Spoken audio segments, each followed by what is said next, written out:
नमस्कार दोस्तों, मेरा नाम है प्रदीप चौहान। दोस्तों, कहते हैं कि आप राजनीति में कितना दम रखते हो या राजनीति में कितना चलोगे, ये आपके व्यक्तित्व से साफ झलक जाता है। और पिछले 1-2 साल में खास करके लोकसभा चुनाव के बाद अगर किसी एक शख्सियत का लगातार जिक्र हो रहा है कि राजनीति में बहुत तेज़ी से अपना एक अलग मुकाम बनाती जा रही है, उनका नाम है प्रियंका गांधी। प्रियंका गांधी को अभी सांसद बने हुए 2 साल भी नहीं हुए, 1.5 साल के आसपास हुआ है। लेकिन जितने सत्र उन्होंने वहाँ पर सत्र में शामिल हुई हैं और अपनी बात कही है, हर बार एक के ऊपर स्कोर करती जा रही हैं। ये हम पहले भी कई बार बात कर चुके हैं। लेकिन अब उनके इस चीज़ को ऑथेंटिकेशन इस चीज़ से मिलती कि उनके भाई राहुल गांधी वो भी अब मानते हैं कि प्रियंका गांधी बहुत ज़बरदस्त है। कहीं ना कहीं राहुल गांधी ये इशारा कर बैठे या कर रहे हैं कि प्रियंका गांधी उनसे बेहतर है।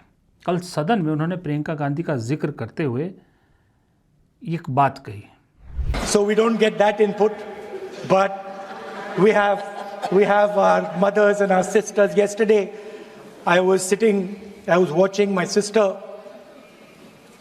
achieve something in 5 minutes achieve something that I have not been able to do in maybe 20 years of my political career, which was to make Mr. Amit Shah ji smile.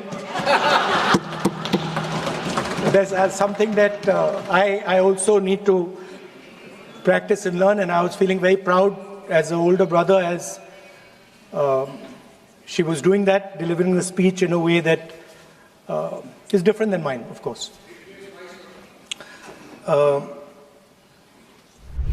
जिस चीज़ का जिक्र राहुल गांधी कर रहे हैं ना, पहले वो भी सुन लीजिए। हंस रहे हैं गृह मंत्री जी, हंस रहे हैं। पूरी योजना बना रखी है। चाणक्य आज अगर जिंदा होते तो वो भी चौंक जाते आपकी राजनीतिक कुटिलता पे।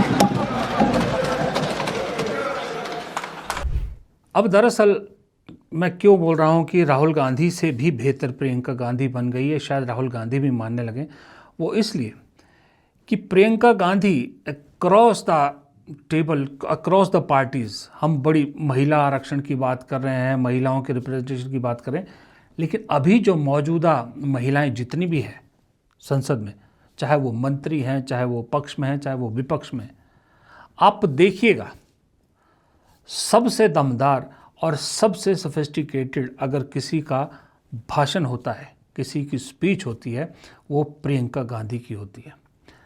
तृणमूल कांग्रेस में 2-3 सांसद बहुत अच्छा बोलती हैं, लेकिन उनके बोलने का अंदाज और उनका एग्रेशन कुछ और होता है।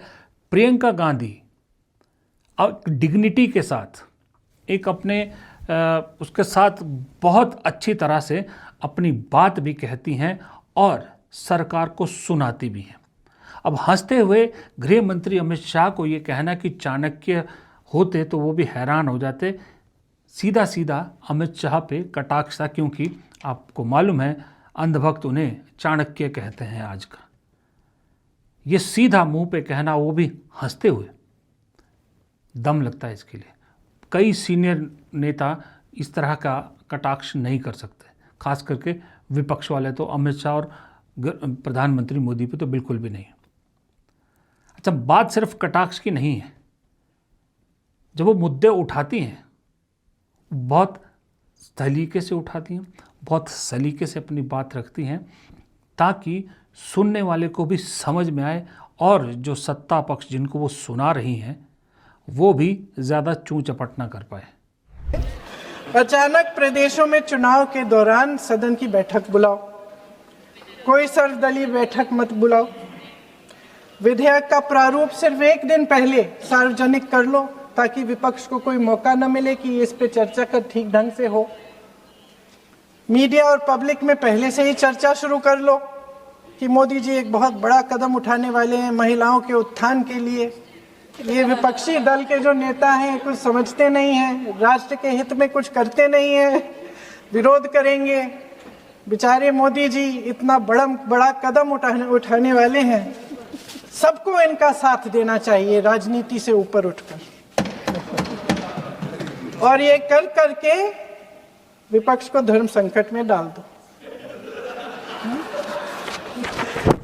एक तरफ महिला आरक्षण और दूसरी तरफ आपको काट पीट करने की, पूरे ढांचे को बदलने की स्वतंत्रता, ओबीसी वर्ग को नकारने की स्वतंत्रता।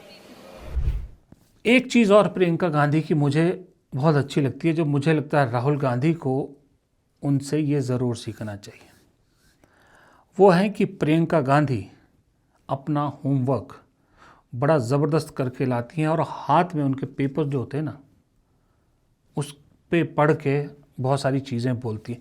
कोई बुराई नहीं है, राहुल गांधी जी को मैं कहूँगा पढ़ के बोलने में कोई बुराई नहीं है। अगर आप कुछ पॉइंट बोलना चाहते हैं, उससे क्या होता है कि आपके बोलने का फ्लो बना रहता है, आपकी बात का इम्पैक्ट ज़्यादा आता है। और जिस तरह से राहुल गांधी की बात पर टोका टिप्पणी की जाती है ना, टोका टाकी की जाती है, उस हालत में तो राहुल गांधी के लिए ये ज़्यादा बेहतर है कि अपने मेन पॉइंट्स सारे लिख के लाएं और ताकि एक फ्लो में अपनी बात कह दें।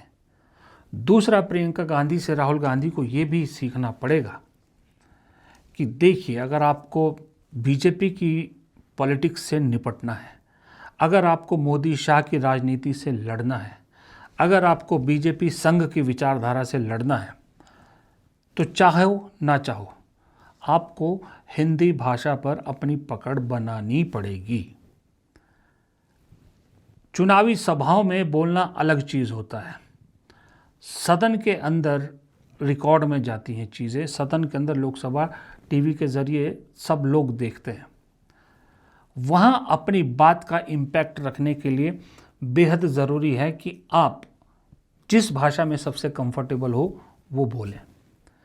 राहुल गांधी पिछले 2-3 बार से इंग्लिश में अपनी बात कह रहे हैं, क्योंकि इंग्लिश में वो कंफर्टेबल हैं और अपनी बात को ज़्यादा बेहतर तरीके से समझा सकते हैं। लेकिन प्रॉब्लम ये है कि मेजॉरिटी ऑफ द स्टेट जहां बीजेपी से आपको लड़ना है वो हिंदी भाषी हैं। मैं जिनके लिए वीडियो बनाता हूं, आप जो लोग देख रहे हैं, आप में से भी बहुत सारे, क्या काफ़ी लोग ऐसे हैं जो हिंदी में नेता की बात सुनना पसंद करते हैं। हिंदी आज ऐसी हो गई है, इस सरकार को मैं इतना क्रेडिट तो ज़रूर दूंगा कि हिंदी भाषा को इन्होंने पहुंचा दिया है, काफ़ी दूर तक पहुंचा दिया। हिंदी भाषा एक ऐसी है जो आज कश्मीर का आदमी भी समझ रहा है, जो आज केरल का आदमी भी समझ रहा है। लेकिन अंग्रेज़ी भाषा की थोड़ी सी लिमिटेशन है, अंग्रेज़ी भाषा लिमिटेड लोगों तक पहुंचती है, और जिन लोगों की ये भाषा है हिंदी पट्टी में, जो लोग अंग्रेज़ी में कंफर्टेबल है, वो सब वो लॉबी है जो बीजेपी को पसंद करती है, उनके पॉलिटिक्स को ज़्यादा सूट करती है। यानी आप समझ रहे हैं किसकी बात कर रहा हूँ। और जिनको आप अप्रोच कर रहे हो, जब आप दलित ओबीसी की राजनीति की बात कर रहे हो, उनके दिल में अपनी बात पहुँचाने या उनके दिल तक पहुँचने के लिए भाषा भी वो होनी चाहिए ना, जो भाषा उनको समझ में आए। प्रियंका गांधी भी बहुत बेहतरीन इंग्लिश बोल सकती हैं, लेकिन उनकी हिंदी भी उतनी ही ज़बरदस्त है और हिंदी पे उन्होंने काम भी किया। मुझे ऐसा लगता है कि सांसद बनने से पहले उन्होंने इस बात पे ज़रूर काम किया है कि अपनी हिंदी को और कैसे मजबूत किया जाए। ये राहुल गांधी को सीखने की ज़रूरत है। एक राहुल गांधी को और चीज़ कहूँगा मैं, आप चुनावी सभाओं की भी बात करें तो मैं उस पर भी कह दूँ, कभी डिटेल वीडियो भी इस पर बनाऊँगा अलग से, लेकिन एक छोटी सी बात जिक्र यहाँ करना ज़रूरी है। कोई बुराई नहीं है अगर आप चुनावी सभाओं में टेलीप्रॉम्प्टर का इस्तेमाल करो। आज दुनिया के किसी भी नेता को आप देख लीजिए, किसी भी देश के किसी भी नेता को देख लीजिए, सब लोग टेलीप्रॉम्प्टर का इस्तेमाल करते हैं, क्योंकि ह्यूमन बीइंग है, नहीं याद रहता है कि क्या क्या बोलना चाहता हूँ, पॉइंटर्स नहीं याद रहते हैं। और ख़ास करके दिन में अगर 2-2, 3-3 चुनावी सभाएं आपको संबोधित करनी है तो नई चीज़ें याद रहती हैं। टेलीप्रॉम्प्टर आपका एक फ्लो बनाता है, और आप अगर भाषा में कंफर्टेबल नहीं है, हिंदी भाषा में, तब तो टेलीप्रॉम्प्टर आपकी और ज़्यादा मदद कर सकता है। वरना मोदी जी जो गुजराती भाषा में कंफर्टेबल थे, टेलीप्रॉम्प्टर नहीं होता तो मोदी जी का आज जो स्टेचर है वो नहीं होता, शायद मोदी जी कहीं पीछे रह जाता, इम्पैक्ट होता ही नहीं। तो टेलीप्रॉम्प्टर इस्तेमाल करने में कोई बुराई नहीं है, मेरी तो ये राय है। लेकिन ओवरऑल ये है कि प्रियंका गांधी का भाषण सुनने में सही में मज़ा आता है। प्रियंका गांधी को सुनने में मुझे राहुल गांधी का सदन और चुनावी सभा अगर आप बताओगे तो मुझे चुनावी सभा उनकी ज़्यादा पसंद आती है, लेकिन प्रियंका गांधी की मुझे चुनावी सभा से ज़्यादा सदन में उनके जो सटीक भाषण होते हैं वो बहुत पसंद आते हैं। शायद इसीलिए राहुल गांधी कहीं ना कहीं मान रहे हैं कि प्रियंका गांधी ने बहुत कम समय में अपने आप को इतना बेहतर कर लिया है कि कांग्रेस में आज मेरे ख्याल से इंग्लिश में शशि थरूर और हिंदी में प्रियंका गांधी सबसे बेहतरीन वक्ता है लोकसभा में कह रहा हूँ मैं, राज्यसभा में नहीं, सबसे बेहतरीन प्रवक्ता में से, और इतने कम समय में। इसलिए प्रियंका गांधी जब बोलती हैं, सामने अमित शाह मैंने देखा है अक्सर बैठते हैं, लेकिन राहुल गांधी जब बोलते हैं तब ना गृह मंत्री होते हैं ना प्रधानमंत्री होते हैं, क्योंकि अमित शाह और मोदी जी जानते हैं प्रियंका गांधी में कहीं ना कहीं इंदिरा गांधी की झलक दिख रही है। इंदिरा गांधी जब बोलती थी ना, उसमें एक बहुत ज़बरदस्त सोफिस्टिकेशन होता था। आप सोशल मीडिया पे एक इंटरव्यू देखिएगा, वो बीबीसी का है शायद, उसकी क्लिप आती है जब बीबीसी के रिपोर्टर ने इंदिरा गांधी से पूछा कि आपको भारत की सरकार में इकलौता पुरुष कहा जाता है, मैन कहा जाता है, ये मतलब है, तो इसको आप कैसे लेती? तो उन्होंने कहा ये मुझे इंसल्ट महसूस होती है कि क्यों मैं अपने आप को पुरुष कहा जाए मुझे। पर जिस सादगी से और जिस सोफिस्टिकेशन से उन्होंने वो जवाब दिया ना, वही आपको सदन के अंदर प्रियंका गांधी के अंदर झलकता नजर आएगा। इसलिए उनकी बात पे न ज़्यादा टोका टाकी कर पाते हैं बीजेपी वाले और न ज़्यादा शोर मचा पाते हैं। सोचिए, अगर कहीं प्रियंका गांधी 10 साल पहले चुनावी राजनीति में आ गई होती तो इस वक्त सदन में क्या सीन होता। फिलहाल इस वीडियो में इतना ही। प्रदीप चौहान को दीजिए इजाज़त। नमस्कार।